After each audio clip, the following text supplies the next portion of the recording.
दोस्तों, वीडियो को अंत तक जरूर देखिए। अगर वीडियो पसंद आए तो वीडियो को प्लीज लाइक, कमेंट, शेयर जरूर करें।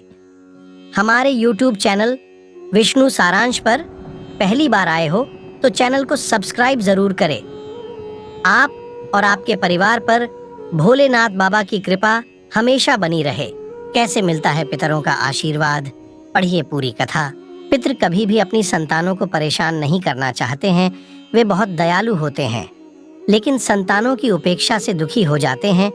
कहा भी गया है कि श्रद्धा के बिना श्राद्ध अधूरा होता है।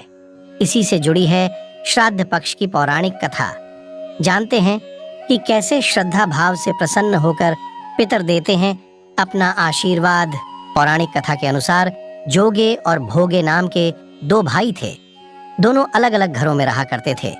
जोगे के पास धन की कोई कमी न थी, लेकिन भोगे निर्धन था। दोनों भाई एक दूसरे से बहुत प्रेम करते थे, लेकिन जोगे की पत्नी को धन का अभिमान था, तो वहीं भोगे की पत्नी सुशील और शांत स्वभाव की थी। जब पितृपक्ष आने पर जोगे की पत्नी ने उससे पितरों का श्राद्ध करने के लिए कहा, तो जोगे इसे व्यर्थ का कार्य समझकर टालने की कोशिश की। लेकिन जोगे की पत्नी केवल अपनी शान दिखाने के लिए श्राद्ध का कार्यक्रम रखना चाहती थी, ताकि वह अपने मायके पक्ष के लोगों को बुलाकर दावत कर सके। जोगे की पत्नी से उसने कहा कि मुझे कोई परेशानी न हो, इसलिए आप ऐसा कह रहे हैं, लेकिन मैं सत्य कहती हूँ, मुझे इसमें कोई परेशानी नहीं है। मैं भोगे की पत्नी को बुला लूंगी, हम दोनों मिलकर सारा काम कर लेंगी। दूसरे दिन भोगे की पत्नी सुबह आकर सारा कार्य करवाने लगी। उसने अनेक पकवान बनाए, फिर सभी काम निपटाने के बाद अपने घर वापस आ गई, क्योंकि उसे भी पितरों का तर्पण करना था। जब पितर भूमि पर उतरे, जब वे जोगे के यहाँ गए, तो देखा कि उसके ससुराल पक्ष के सभी लोग भोजन पर जुटे हुए हैं। हाँ, ये सब देखकर वे बहुत निराश हुए। उसके बाद जोगे भोगे के पितर भोगे के यहाँ गए, तो देखते हैं कि मात्र पितरों के नाम पर केवल अगियारी दे दी गई है। पितर उसकी राख चाटते हैं और भूखे ही नदी के तट पर पहुंच जाते हैं।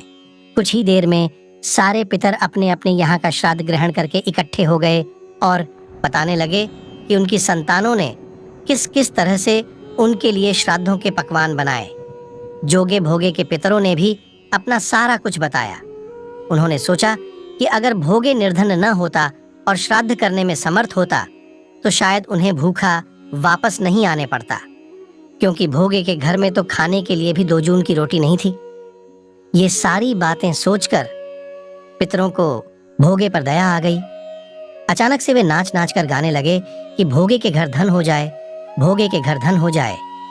सांझ का समय हो चला था, लेकिन भोगे के घर में खाने को कुछ भी नहीं था। उसके बच्चे भूखे थे। बच्चों ने अपनी माँ से कहा कि भूख लगी है।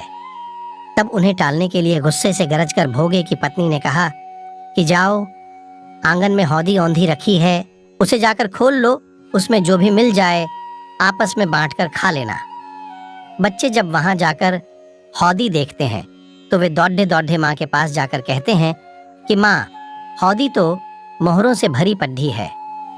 आंगन में आकर भोगे की पत्नी ने यह सब कुछ देखती है, तो उसके आश्चर्य का ठिकाना नहीं रहता है।